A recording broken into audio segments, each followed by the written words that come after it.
চলে এলাম বর্ধমানের সর্বমঙ্গলা মন্দিরে। এই মন্দির হলো খুবই জাগ্রত। তো চলো তোমাদেরকে পুরোটা দেখাই।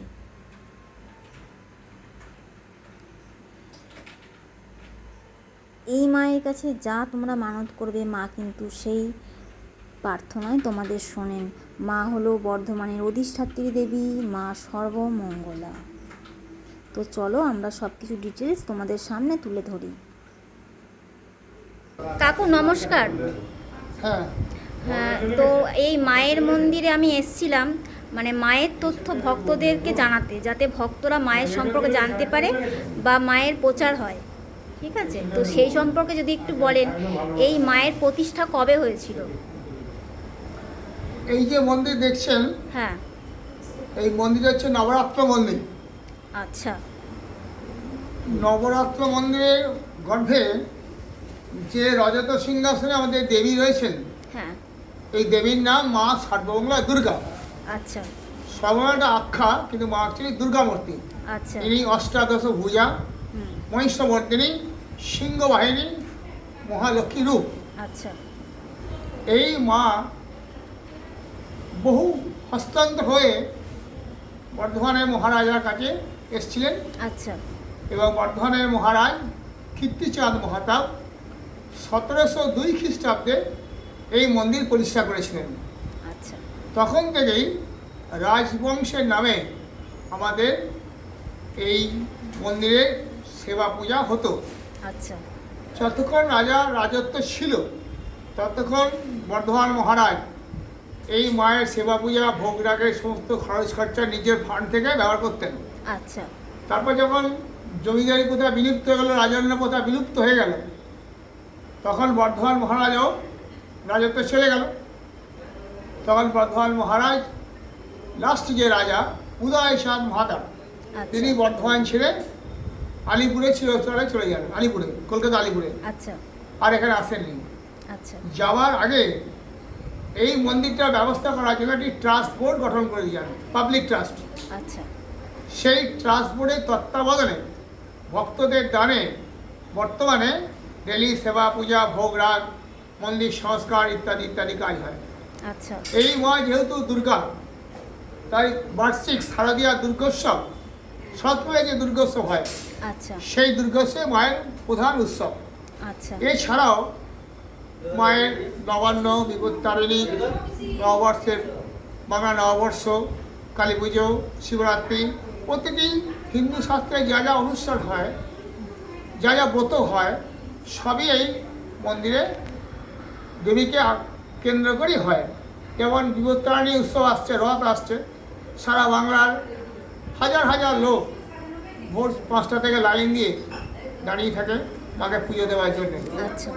মা যাতে তাদের সংসারের কল্যাণ করেন, তাদের সুখ শান্তিতে সন্তানদের নিয়ে থাকতে পারে, বিভিন্ন বিপদ মুক্ত হয়। তাই এই মা বিপত্তারিণী, মা দুর্গা, তার কাছে সবাই ছুটে আসে। এইভাবে পয়লা বৈশাখ বাংলা নববর্ষ থেকে আরম্ভ হয়। সারা বৎসর যে সমস্ত পার্বণ আসে, পাল পার্বণ, তা মায়ের এখানেই হয়। আচ্ছা, আর এখানে কি আপনার বলির ব্যবস্থা আছে? হ্যাঁ, বলির কোনো ব্যবস্থা আছে? ভোগের ব্যবস্থা আছে। মাকে আমরা ভোগ দিই, অন্ন ভোগ। আচ্ছা। সেটা দুপুরে, সকালে আমাদের লুচি, মিষ্টান্ন, ফলকুচি দিয়ে মায়ের সকালে মর্নিং পুজো হয়। আচ্ছা। দুপুরে অন্নভোগ হয়, পোলাও, পায়েস, চাটনি, মাছ ভোগ, তরকারি, ভাজা ভুজি ইত্যাদি দিয়ে, মাছের টক থাকে একটা। এটা একটা প্রাচীন প্রথা। সেইভাবে মাকে ভোগ নিবেদন করার পর আমরা কুপনের বিনিময়ে এই ভোগ ভক্তদের বিলি করি। আচ্ছা কাকু, তো এই কুপনের মূল্য কীরকম আছে যদি বলেন আপনি? ভোগের মূল্য 50 টাকা। আচ্ছা। আবার যদি কেউ ওটা নিয়ে যেতে চায়, মালসা করে দিয়ে হয় বলে, তখন 60 টাকা নেওয়া হয়। 60 টাকা নেন? বর্তমান মধ্যে তাই আছে, এখন পর্যন্ত বাড়েনি। আচ্ছা। এটা বহুদিন ধরেই 50 টাকায় আমরা লোকে পেট ভরে খাওয়াই। আচ্ছা। আমরা তো কেউ ভর্তুকি গভর্নমেন্ট থেকে বা প্রত্যেকে দেয় না, আচ্ছা। ওইভাবেই চালানো হয়। আচ্ছা, এখানে কি আপনার অন্নপ্রাশন, পৈতে, অন্নপ্রাশন এগুলো পালিত হয়? হিন্দু শাস্ত্রে যে কোনো মাঙ্গলিক অনুষ্ঠান আছে, যেমন বিয়ে, পৈতে, অন্নপ্রাশন, নামকরণ, উপনয়ন, এই সমস্ত ক্রিয়া আমাদের আগে থেকে জানালে আমরা সুস্থ ব্যবস্থা করে দিই। আচ্ছা। বিয়েও হয় এখানে? হ্যাঁ, সব কিছু। আচ্ছা, বিয়ের মূল্য কীরকম কি না হয় বিয়েটা সেরকম? হতে গেলে আমাদের বর্তমান সরকারের আইন অনুযায়ী প্রাপ্তবয়স্ক হতে হবে এবং তাদের আধার কার্ড দ্বারা প্রমাণ করাতে হবে আচ্ছা এবং গার্জিয়ান থাকতে হবে এবং উভয় পক্ষকে হিন্দু হতে হবে। আচ্ছা। এটা একটা হিন্দু রিলিজিয়াস ইনস্টিটিউশন। আচ্ছা এখানে হিন্দু মুসলিমের সঙ্গে বিয়ে হবে না, হিন্দুর সঙ্গে হিন্দুরই বিয়ে হবে, আচ্ছা এইটাই। আচ্ছা। আর আপনার বিবাহ মূল্য কীরকম কি না হয় আপনার? বিবাহ বিবাহ মূল্য? বিবাহ মূল্যটা যে যেরকমভাবে ক্রিয়া করে, আচ্ছা। ধরুন 150-2,000 টাকাও হয়, হুম। আবার কেউ অভাবী মানুষ হলে না পারলেও কিছু বলা যায় না। আচ্ছা, যার যেরকম তবে সামর্থ্য। মোটামুটি আমাদের যেটা টাকা পয়সা যেমন আমার মানুষ যেভাবে অনুষ্ঠান করে তার যেমন ক্ষমতা সে অনুযায়ী হয়, আচ্ছা এটা কোনো ফিক্সড রেট থাকে না। আচ্ছা কিন্তু যেটা নিয়ম হচ্ছে গার্জেন থাকতে হবে, আচ্ছা উভয় পক্ষে প্রাপ্তবয়স্ক করতে হবে এবং উভয়কে হিন্দু হতে হবে। আচ্ছা তবে এখানে বিহারে একটা ফর্ম দিয়ে হয়, আমার রেকর্ড রাখা হয় কারা কোন দিন বিয়ে করছে, ওই যারা কন্যাশ্রী বা অন্যান্য পেতে তারা এইটার মাধ্যমে পেতে পারবে। আচ্ছা। তো কাকু আপনার নামটা একটু যদি বলেন, আপনার নাম কি আছে? আমি ট্রাস্ট বোর্ডের সদস্য, মন্দিরের দায়িত্বপ্রাপ্ত পুরোহিত আচ্ছা অরুণ কুমার ভট্টাচার্য। আচ্ছা। তো আপনার সঙ্গে কথা বলে খুব ভালো লাগলো, আপনি আমাকে এতক্ষণ সময় দিলেন, অসংখ্য ধন্যবাদ।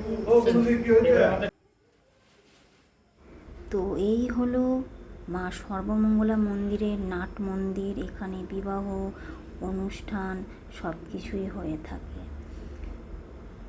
তো চলো নাট মন্দিরটা তোমাদেরকে দেখাই। দেখতে পাচ্ছ এটা হচ্ছে নাট মন্দির, আর এটা হচ্ছে মায়ের মেন মন্দির। তো রাত্রেবেলা যেহেতু গেছিলাম সেহেতু পুরোটা তোমাদেরকে দেখানো না। তো আমার আরও একটা ভিডিও আছে এর আগে, তো তোমরা সেই ভিডিওটাতে কিন্তু এই মন্দিরটা দেখে নেবে। তো এটাই হচ্ছে মায়ের আসল মন্দির, যেখানে মা সর্বমঙ্গলা অধিষ্ঠিত রয়েছে। তোমরা কিন্তু সকাল 7টা তো দেখো এখানে সব কিছু চিত্রিত রয়েছে, রাজা মহারাজাদের চিত্র, মায়ের চিত্র, সব কিছু এখানে বর্ণিত আছে। এটি হচ্ছে একটি ঐতিহাসিক মন্দির, কত সুন্দর। সঙ্গে আছে এখানে মহাদেবের মন্দির। তোমরা এই মহাদেবের মন্দিরেও কিন্তু পুজো দিতে পারো, এখানে বলির প্রচলন আছে। তো দেখো এটা হচ্ছে বলির কাঠ। আর মন্দিরটা দেখো রাত্রেবেলা দূর থেকে দেখতে কত সুন্দর লাগছে, আর আশেপাশের পরিবেশটা কত সুন্দর মনোরম, চারিদিকে গাছপালায় ঘেরা। তোমরা এখানে আশেপাশে যে গাছ আছে সেই গাছে কিন্তু মনস্কামনার জন্য দড়িও কিন্তু তোমরা বাঁধতে পারো। তো চলো বন্ধুরা, টাটা, আজকে ভিডিওটা এখানে শেষ করছি।